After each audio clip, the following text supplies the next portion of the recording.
చంద్రబాబు తనను బచ్చా అని, అయితే ఈ బచ్చా మీద కేవలం 23 ఎమ్మెల్యేలను మాత్రమే గెలిచి ఎందుకు ఓడిపోయావు? ఈ బచ్చా మీద ఒంటరిగా రాలేక అరడజను మందిని వెంటేసుకుని ఎందుకు వస్తున్నావు? రాష్ట్రాన్ని దోచుకోవడానికి వీళ్లకు అధికారం కావాలంట.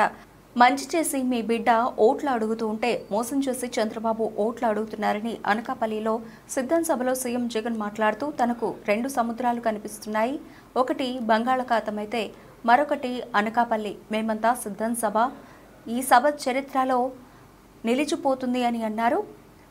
ఈ ఎన్నికలు కేవలం ఎమ్మెల్యే ఎంపీలను ఎన్నుకునే ఎన్నికలు కాదు, మన పిల్లలు, అక్కా చెల్లెమ్మలు, అవ్వాతాతలు, రైతుల తలరాతను నిర్ణయించే ఎన్నికలు అని అన్నారు.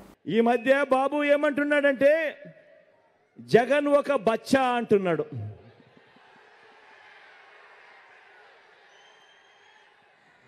జగన్ ఒక బచ్చా అని కూడా అంటా ఉన్నాడు. ఇలాంటి మాటలు వింటుంటేనే నాకు కొన్ని కథలు, కొన్ని మాటలు గుర్తుకొస్తాయి. కృష్ణుడిని బచ్చా అనుకున్న కంసుడు,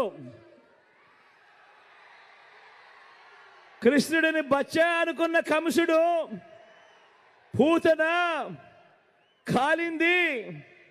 ఇప్పుడు బాబు వాన్ మీద నిలబడిన ముగ్గురు మాదిరిగా ఈరోజు గుర్తుకొస్తా ఉన్నారు. రాముడిని బచ్చా అనుకున్న మారీషుడు, సుబాహుడు ఇప్పుడు రామూజీ వేషంలోనూ ఓ ఆంధ్రజ్యోతి రాధాకృష్ణన్లా ఈరోజు కనిపిస్తా ఉన్నారు. హనుమంతుడిని బచ్చా అనుకున్న రావణుడు కూడా వీళ్ళల్లో గుర్తుకొస్తా ఉన్నాడు. చరిత్రలో పోయే కాలం వచ్చినప్పుడు, చరిత్రలో ఓడిపోయే కాలం వచ్చినప్పుడు విలన్లందరికీ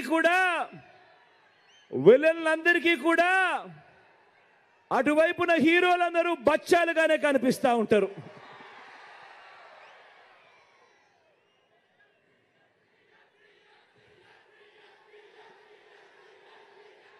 అయ్యా చంద్రబాబు, నువ్వు బచ్చా అంటున్న నేను ప్రజలకు మంచి చేసి ఎన్నికల్లో ఒంటరిగా ధైర్యంగా ప్రజల ముందుకు నేను వస్తా ఉన్నా. మరి 14 ఏళ్ళు సీఎంగా చేశావు కదా, మరి 3 సార్లు సీఎంగా చేశావు కదా, మరి పేదలకు నువ్వు చేసిన మంచి ఉంటే నువ్వెందుకయ్యా బచ్చాను చూసి భయపడుతూ పొత్తుల కోసం ఎగబడతా ఉన్నావు అని అడుగుతా ఉన్నాను చంద్రబాబును. ఈ 75 ఏళ్ల వయసులో నువ్వు 10 మందిని ఎందుకు పోగేసుకోవాల్సి వస్తా ఉంది అని అడుగుతా ఉన్నాను. అంతా గమనించండి. ఇంటింటికి మంచి చేసిన మీ బిడ్డ ఒక్కడి చుట్టూ ఎంతమంది బాణాలు పట్టుకొని ఉన్నారు అని అంటే గమనించమని కోరుతా ఉన్నాను.